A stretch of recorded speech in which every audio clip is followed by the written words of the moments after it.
शुरुआत करते हैं। सबसे पहले आज का वीडियो सभी बच्चे एकदम ध्यान समझिए। इंटरमीडिएट एग्जामिनेशन 2023 परीक्षा के लिए जो है फिजिक्स का जो वैसा क्वेश्चन लाया हूं जो आपकी परीक्षा में लड़ने वाला क्वेश्चन। एक तरह समझ लीजिए आज का जो वायरल क्वेश्चन पेपर आपके नजर के सामने है, अगर आप लोगों का तैयारी बिल्कुल भी कुछ भी नहीं पढ़े हैं तो आज का सेशन आपके लिए है। लेकिन सभी बच्चे एकदम ध्यानपूर्वक मेहनत कीजिएगा और एक एक क्वेश्चन का आंसर जो बच्चे बाद में देखिए, जब भी आपके पास वीडियो ही कमेंट करता है इसका आंसर आपको क्या करना है, कमेंट सेक्शन आपके पास खाली है, कमेंट सेक्शन आप लोग भर दीजिएगा। ओके चलिए आज की कमाल की क्लास की अपन शुरुआत के दौर। हाँ, जैसा कि आपको पता है कि आपको एग्जाम में 2 सेक्शन दिया जाएगा, एक सेक्शन ए एक सेक्शन बी। सेक्शन ए जो रहेगा ये आपका ऑब्जेक्टिव टाइप क्वेश्चन रहेगा और सेक्शन बी जो रहेगा ये आपका सब्जेक्टिव टाइप क्वेश्चन रहने वाला है। तो समझिए कितना कमाल का आज का सेशन होने वाला है। चलिए सभी बच्चे आपके सामने जो है क्वेश्चन आ चुका है, अब आप लोग आंसर देने के लिए तैयार हो जाओ। चलिए सभी बच्चे ध्यान दीजिएगा। सबसे पहले यहां पर आप लोग देख लीजिए कुछ बेसिक सा इंफॉर्मेशन जो आप सभी छात्र को जानना अति आवश्यक है। अगर हम बात करें प्रश्न के 1 से 42 तक आपका प्रत्येक प्रश्न के साथ जो है 4 विकल्प दिए गए जिनमें से कोई एक सही है और इसका आंसर आपको OMR शीट में देना है। फिलहाल आपके पास जो है चैट सेक्शन और कमेंट सेक्शन ही जो आपका OMR शीट है, तो आप लोग OMR शीट कहां है, आपका चैट सेक्शन और कमेंट सेक्शन है। चलिए आज का पहला क्वेश्चन देखिए जो आपकी परीक्षा में पूछा जाएगा प्रश्न। चलिए आंसर लगाओ। इस क्वेश्चन का सही जवाब क्या होगा। प्रश्न आपकी स्क्रीन पे आ चुका है। प्रश्न पूछा जा रहा है नामांकित में जो है किसे महत्तम वेदन क्षमता है। महत्तम वेदन क्षमता किसे है बताओ, किसमें है, जल्दी जल्दी आंसर लगाओ। जितने स्टूडेंट है सभी बच्चे का आंसर होना चाहिए। जो बच्चे बाद देखेगा सभी बच्चे आंसर जरूर लगाएगा। अगर आप लोगों का तैयारी बिल्कुल भी नहीं है तो जरूर आज का सेशन देखिएगा, आपके एग्जाम में सीधे क्वेश्चन लड़ेगा। देखिए आज का पहला प्रश्न देखिए, अब आंसर लगाओ जल्दी जल्दी सभी स्टूडेंट। प्रश्न पूछा जा रहा है नामांकित में जो है किसे जो है महत्तम वेदन क्षमता है, किसमें है। वन से आप लोग फटाफट आंसर लगाते हैं। चलिए देखिए आज का पहला क्वेश्चन देखिए आपके स्क्रीन पे आ चुका है। प्रश्न क्या पूछा जा रहा है, नामांकित में से किसे जो है महत्तम वेदन क्षमता है। महत्तम वेदन क्षमता की बात हो रही है, एक्स किरणें की होगी या कैथोड किरणें या अल्फा किरणें या गामा किरणें की बात हो रही है। तो महत्तम वेदन क्षमता याद है ना, महत्तम वेदन क्षमता जो होती है वह गामा किरणें में होती है। ऑप्शन नंबर इसका क्या होगा, डी इस क्वेश्चन का बिल्कुल सही उत्तर होगा। और ये एग्जाम में सीधे क्वेश्चन पूछा जाता है, बहुत ही इंपॉर्टेंट क्वेश्चन है, आप सभी छात्र इसको अच्छी तरह से याद रखना। अगले क्वेश्चन की बात करें, पी टाइप का आपका अर्धचालक है, इसमें मुख्यधारा वाहक कौन होते हैं। पी टाइप का अर्धचालक में मुख्यधारा वाहक कौन होते हैं, आप लोग स्टार लगा लीजिए, एग्जाम में क्वेश्चन लड़ेगा। बोलोगे सर पी टाइप का अर्धचालक में जो है मुख्यधारा वाहक होते हैं ये आपका होल छिद्र होते हैं, बिल्कुल करेक्ट आंसर हो जाएगा option number B. Next question की बात कर लेते हैं। क्वेश्चन नंबर 3 देखिए आपके स्क्रीन पे प्रश्न आ चुका है। प्रश्न पूछा जा रहा है क्या यहां पर, और गेट के लिए जो है बुलियन व्यंजक क्या होता है। और गेट के लिए बुलियन व्यंजक क्या होता है, आपके पास 4 ऑप्शन यहाँ पर दिया जा रहा है। अब आंसर लगाओ। इस क्वेश्चन का राइट आंसर क्या होगा, और गेट का जो बुलियन व्यंजक होता है ये आपका होता है a + b = c। ये आपका और गेट के बुलियन व्यंजक होता है। अगर हम बात करें नॉर गेट का बुलियन व्यंजक क्या होता है, तो ये आपका होता है a + b पर आपका रैंकिंग = c। ये आपका नॉर गेट का होता है, और गेट का आपका a + b = c, जो कि ऑप्शन यहाँ पर क्या हो जाएगा, ए इस क्वेश्चन का बिल्कुल ही करेक्ट आंसर है। अगले क्वेश्चन की बात करें, टीवी प्रसारण के लिए जो जिस आवृत्ति प्रास का उपयोग होता है वह कौन है। चलिए कितना से कितना हर्ट्ज होगा, जल्दी जल्दी आंसर लगाओ। आपके पास 4 ऑप्शन यहाँ पर दिया जा रहा है, कितना मेगा हर्ट्ज से कितना मेगा हर्ट्ज होगा या कितना हर्ट्ज से कितना हर्ट्ज, 4 ऑप्शन यहाँ पर दिया गया। अब 4 ऑप्शन में से एक आपका बिल्कुल सही जवाब है और आप लोगों ने बिल्कुल सही और सटीक आंसर चूज करे, ऑप्शन नंबर सी। 30 से 300 मेगा हर्ट्ज जो है टीवी प्रसारण में जो आवृत्ति प्रास का उपयोग होता है, तो ऑप्शन क्या होगा, सी इस क्वेश्चन का करेक्ट आंसर होगा। नेक्स्ट क्वेश्चन की बात कर लेते हैं। क्वेश्चन यहाँ पर 5 देख लेते हैं। अब आंसर को इस क्वेश्चन का सही उत्तर क्या होगा, दिए गए चित्र जो है आपका ए और बी के बीच जो तुल्य धारिता क्या होगा। देखिए आपको पूछा जा रहा है ए और बी के बीच पूछा जाए तुल्य धारिता जो होगी वह क्या होगी। तो ए और बी के बीच यानी हमको पूरा का आपको तुल्य धारिता ज्ञात करना है। तो सबसे पहले यहां पर आप लोग देखिए ये C1 है, ये आपका C2 हो गया। अब इसका आप लोगों को पहले तुल्य धारिता निकालना है। आपको तुल्य धारिता बराबर क्या हो जाएगा, आपका C1 × C2 और C1 + C2 होता है, यानी 6 × 6 कितना हो गया डायरेक्ट। अच्छा चलो कर ही देते हैं, ऐसे आप लोग 12th के स्टूडेंट हो डायरेक्टली लिख सकते हैं। 6 × 36 और 6 × 6 कितना 12, यानी ये 3 माइक्रोफैराड हो गया और नीचे आपका 6 माइक्रोफैराड है। 3 और 6 कितना हो गया 9 माइक्रोफैराड हो गया। आंसर की अगर बात की जाए तो ऑप्शन क्या हो जाएगा, ऑप्शन सी इसका क्या होगा, बिल्कुल करेक्ट आंसर होगा। और जो बच्चे ऑप्शन इसका सी चूज किए बिल्कुल ही करेक्ट आंसर दे रहे हो, बहुत ही ज्यादा बेहतरीन, बहुत ही बढ़िया। अगले क्वेश्चन की ओर बढ़ते हैं। नेक्स्ट क्वेश्चन की बात करें, क्वेश्चन अच्छा पूछा जा रहा है क्या, विद्युत परिपथ की जो है शक्ति क्या होती है। अब देखिए बात हो रही है the power of electric circuit is dash की बात हो रही है। अब इसका शक्ति पूछा जा रहा है, पावर इसका क्या हो जाएगा, आपके पास 4 ऑप्शन दिया जा रहा है। बोलोगे सर इसकी जो पावर होती है V² क्या होती है, R होती है। ऑप्शन की अगर बात की जाए तो ऑप्शन नंबर इसका क्या होगा, सी इस क्वेश्चन का क्या होगा, बिल्कुल ही करेक्ट आंसर होगा और सभी बच्चे का बिल्कुल सही जवाब आ रहा है, बहुत ही सुंदर। चलिए अगले क्वेश्चन की ओर प्रस्थान करते हैं। नेक्स्ट क्वेश्चन की बात करें, क्वेश्चन में 7 पूछा जा रहा है,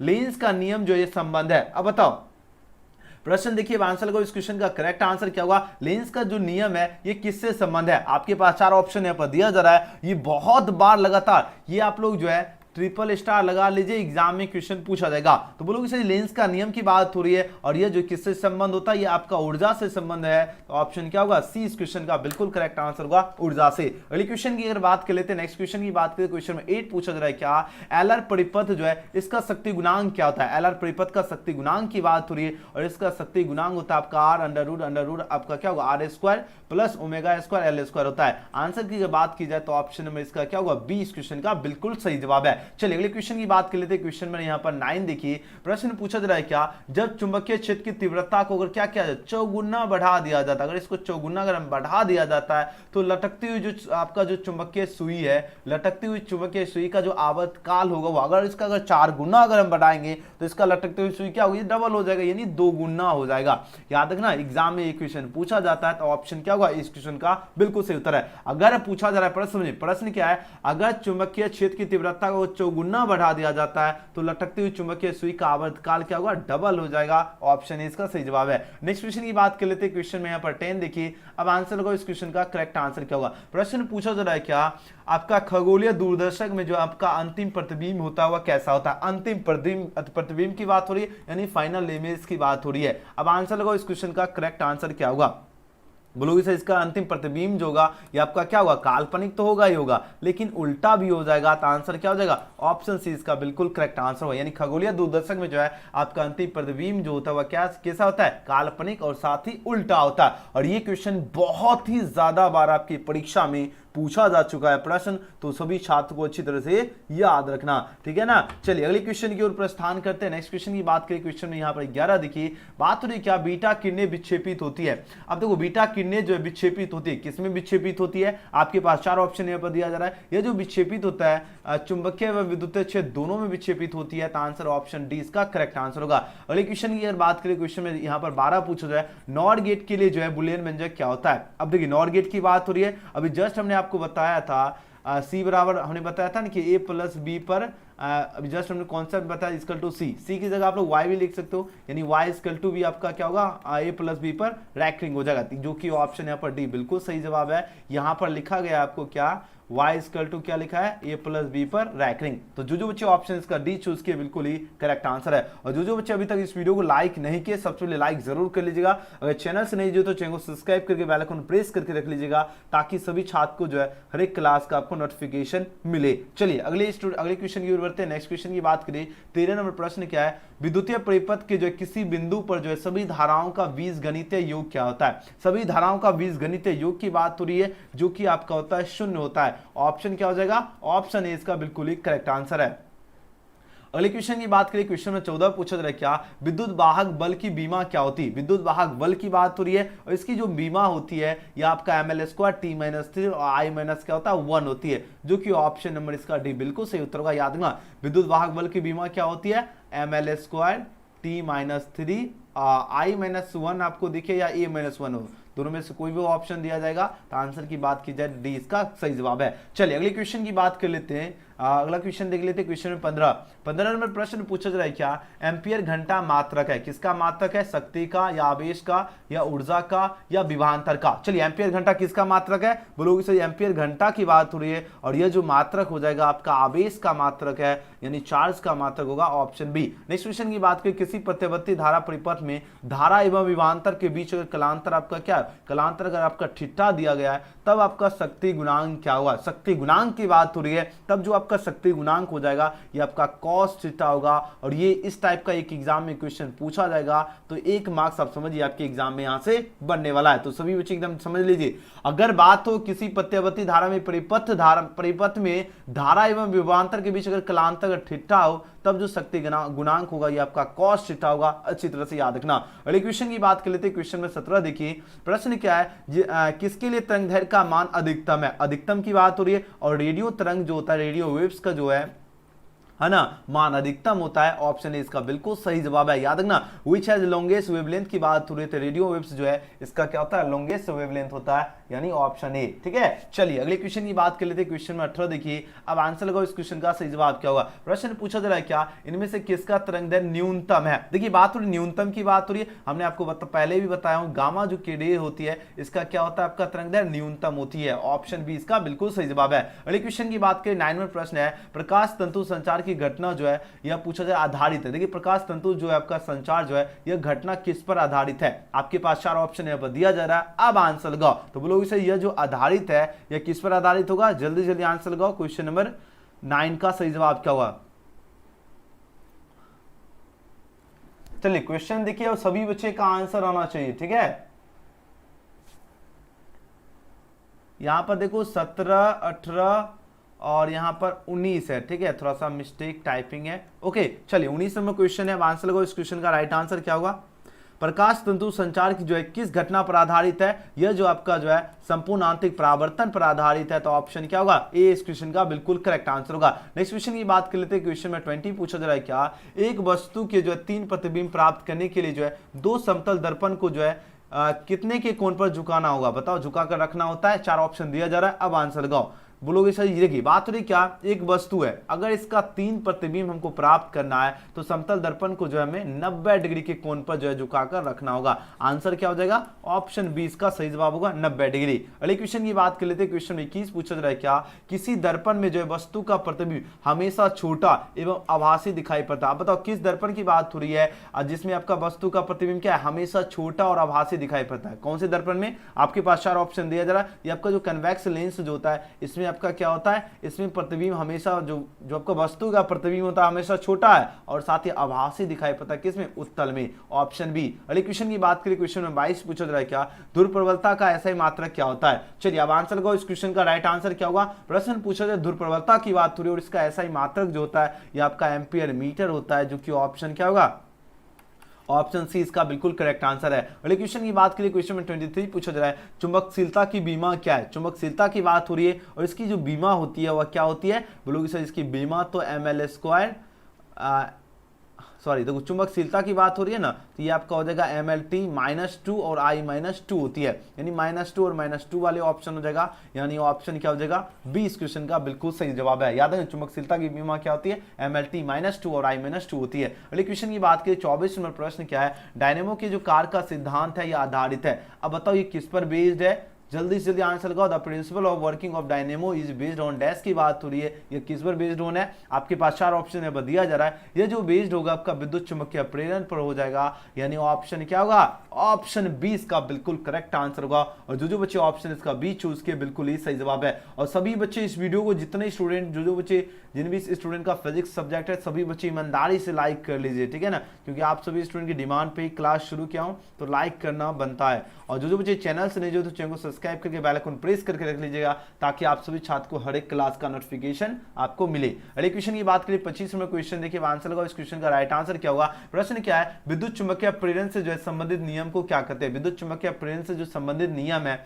इसे क्या कहते हैं, इसे कहते हैं फैराडे का नियम, फैराडेस लॉ कहते हैं। ऑप्शन क्या होगा, ऑप्शन सी इसका बिल्कुल ही करेक्ट आंसर होगा। याद है विद्युत चुम्बकीय प्रेरण से जो संबंधित नियम है उसे कहते हैं फैराडे का नियम। ओके, नेक्स्ट क्वेश्चन की बात करें। क्वेश्चन में 26 पूछा जा रहा है क्या, निम्नलिखित में कौन जो है विद्युत चुम्बकीय तरंग वाले गुण का है। विद्युत चुम्बकीय तरंग वाले का गुण जो होता है ये आपका अल्फा किरणें बिल्कुल भी नहीं होता, गामा किरणें होती है। ऑप्शन क्या हो जाएगा, ऑप्शन सी इसका बिल्कुल करेक्ट आंसर होगा। अच्छी तरह से याद रखना। प्रश्न क्या पूछा जा रहा है, प्रश्न पूछा जा रहा है क्या, निम्नलिखित में पूछा जा रहा है कौन जो है विद्युत चुम्बकीय जो है तरंग वाले गुण का है। विद्युत चुम्बकीय तरंग वाले गुण का कौन होगा, गामा किरणें जो है आपका विद्युत चुम्बकीय तरंग वाले गुण का है। ऑप्शन सी इसका राइट आंसर है। अगले क्वेश्चन की बात कर लेते हैं। क्वेश्चन में 27 क्या है, किसी आवेशित खुगले गोलाकार चालक के भीतर जो है विद्युतीय तीव्रता का मान क्या होता है। विद्युतीय तीव्रता का जो मान होता है ये आपका 0 होता है। क्या होगा, 0 हो जाएगा, जो कि ऑप्शन क्या होगा, सी इस क्वेश्चन का राइट आंसर होगा। अगले क्वेश्चन की बात कर लेते हैं। क्वेश्चन में 28 देखिए, अब आंसर का इस क्वेश्चन का सही जवाब क्या होगा।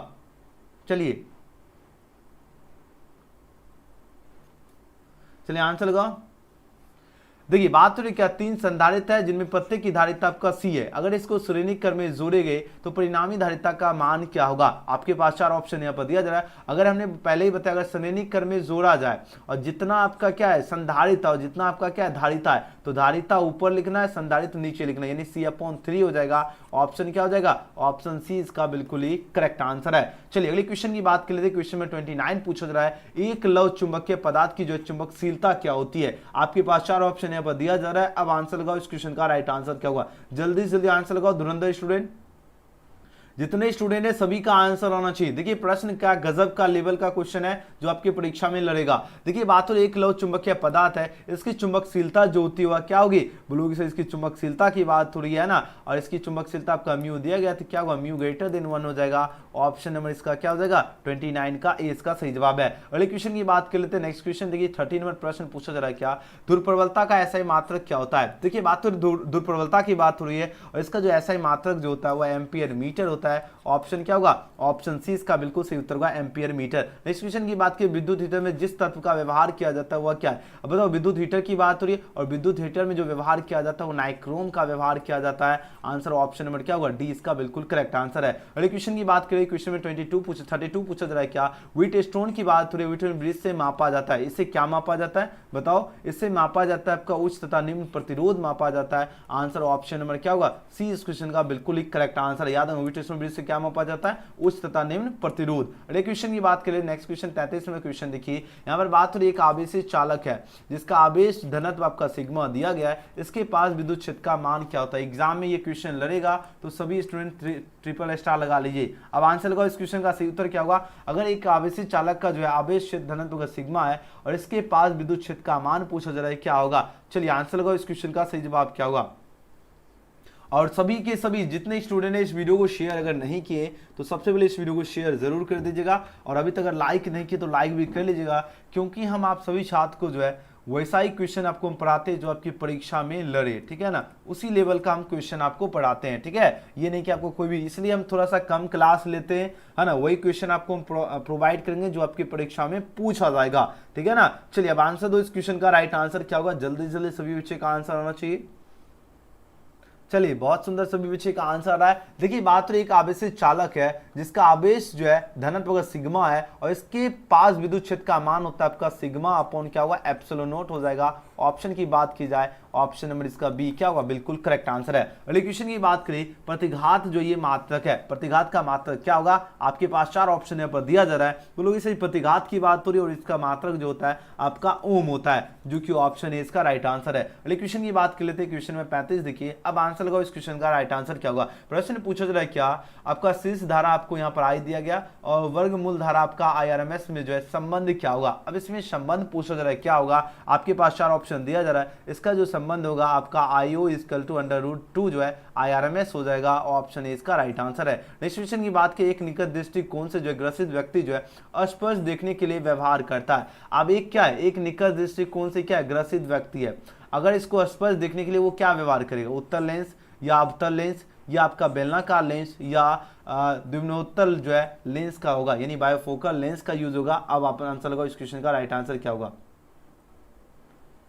चलिए जल्दी जल्दी आंसर लगाओ, इस क्वेश्चन का करेक्ट आंसर क्या होगा धुरंधर स्टूडेंट, बहुत बढ़िया, बिल्कुल करेक्ट आंसर हो जाएगा आपका कनकेव लेंस हो जाएगा। ऑप्शन 20 का राइट आंसर है। अगर एक निकट दृष्टिकोण से अगर ग्रसित व्यक्ति है और उसको स्पष्ट देखना है, नहीं साफ साफ उसको अगर देखना है तो उसको कौन सा लेंस लगाना होगा, अवतल लेंस, ऑप्शन बी। अगले क्वेश्चन की बात करें 37 में प्रश्न क्या है, एक पतले प्रिज्म जिसका अपवर्तनांक आपका म्यू है, इसका न्यूनतम विचलन कोण क्या होगा। इसका न्यूनतम विचलन कोण जो होगा आपका म्यू -1 इंटू क्या हो जाएगा ए, इसका क्या न्यूनतम विचलन कोण हो जाएगा। ऑप्शन क्या होगा बी इस क्वेश्चन का राइट आंसर है। अगले क्वेश्चन की बात करें 38 नंबर प्रश्न क्या है, प्रकाश के अनुप्रस्थ तरंग जो प्रकृति जो है इसकी पुष्टि कौन करता है। अब इसकी पुष्टि की बात हो रही है और इसकी जो पुष्टि करता है आपका ध्रुवन करता है, तो ऑप्शन नंबर इसका क्या होगा सी इस क्वेश्चन का राइट आंसर है। याद रखना प्रकाश की अनुप्रस्थ तरंग की बात हो रही है और इसकी जो प्रकृति की जो पुष्टि करता है कौन करता है, ध्रुवन करता है, तो ऑप्शन सी इसका राइट आंसर होगा। अगले क्वेश्चन की बात करें, क्वेश्चन 39 पूछा जा रहा है, क्या किसी पदार्थ का जो प्रवैद्युत न्यतांक जो है हमेशा अधिक होता है। हमेशा किससे अधिक होता है,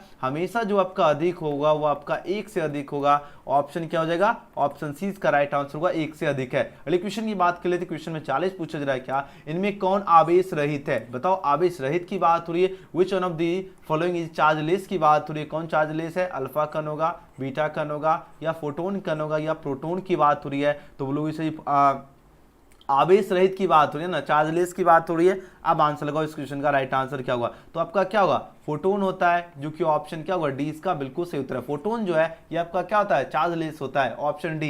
नेक्स्ट क्वेश्चन की बात करें, हाइड्रोजन स्पेक्ट्रम की कौन सी श्रेणी जो है आपका अवरक्त भाग में नहीं पड़ती है। अवरक्त भाग में पूछा जा रहा है क्या, नहीं पड़ती है, कौन नहीं पड़ेगी, ब्लू इसे ये तो लाइमन श्रेणी नहीं पड़ेगी, बिल्कुल करेक्ट आंसर होगा ऑप्शन में डी। लाइमन श्रेणी जो है आपका अवरक्त भाग में नहीं पड़ती है, ऑप्शन डी बिल्कुल सही उत्तर होगा। और आज का आखिरी प्रश्न देखिए, आंसर लगाओ। और हाँ, इसके बाद आपका जो है बताऊंगा आगे प्रोसेस। देखिए बात हो रही है किलोवाट घंटा मात्रक है, किलोवाट घंटा यानी KWH की बात हो रही है। अब तक KWH जो है किसका मात्रक है, आपके पास 4 ऑप्शन दिया जा रहा है, तो KWH जो है आपका ऊर्जा का मात्रक है, ऑप्शन बी इसका बिल्कुल सही उत्तर होगा। वीडियो पसंद आए तो लाइक सब्सक्राइब शेयर जरूर करना। और आज की क्लास का PDF आपको टेलीग्राम व्हाट्सएप में दिया जाएगा, लिंक आपको डिस्क्रिप्शन में, तो जरूर ज्वाइन होना। मिलते हैं अगले वीडियो में, थैंक्स फॉर वॉचिंग। और हाँ क्या आप लोग सभी बच्चे एक बार चैट